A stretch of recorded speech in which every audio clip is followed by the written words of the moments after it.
I'm here to argue that the TRX bicep curl is a better isolated exercise for you than a concentration curl. And I'm going to explain this quickly why.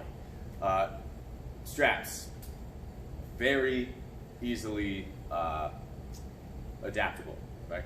We can do a lot of different things with the straps that we can't do with a pair of dumbbells, let alone 10 pairs of dumbbells, right? So I can take this wherever I need it to be.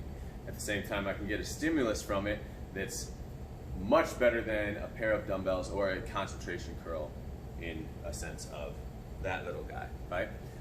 So let me show you the execution. So what I want to do is get my arms extended, right? Elbows away from the body, pull my shoulder blades down and back, and I want only movement from the elbow joint. I want to flex at the elbow to get my pinkies to touch my eyebrows. And then I want extension at the elbow. So boom, elbow, pinkies to eyebrows, come on back.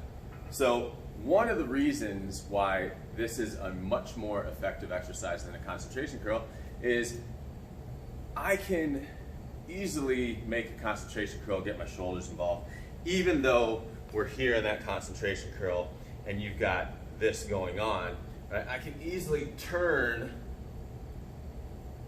that shoulder into my curl, and all of a sudden now it's not a isolated concentration curl.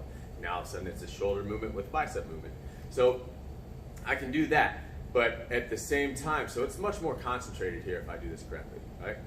If I do this correctly, what's going to happen is I'm going to emphasize increasing the workload. So I'm going to grab a 25 instead of a 20, and all of a sudden I've got a struggle, and now I've got a movement compensation just to get the reps out.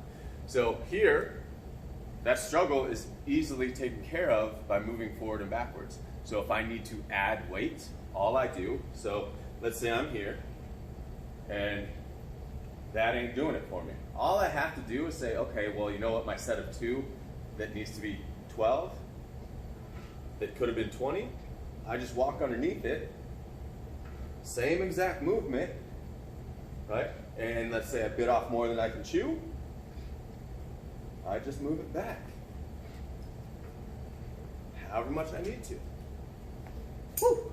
Right? So the idea here is exponential growth potential, right? If I'm at a vector angle that is a little too easy for me, all I do is scoot underneath. And I can keep doing that and keep doing that forever with just one piece of equipment. If I get stronger, I'm going to need a 25-pound dumbbell. Then I'm going to need a 30-pound dumbbell. Then I'm going to need a 35-pound dumbbell. Right? Here, all I need is this and gravity. Right? So let's say I get to a point where I'm in a position where, not that I'm at that position right now, but let's say I'm super low and I can rep out 5,000 of those. Right? If I'm super low and I can rep out 5,000 of those, guess what I do? I either single handle mode or I lose one handle and I do the same thing. Right? So quickly, we'll go in here. I single handle mode those straps. Now, I got to start all over again because this is going to be extremely hard for me. So even high, all of a sudden now,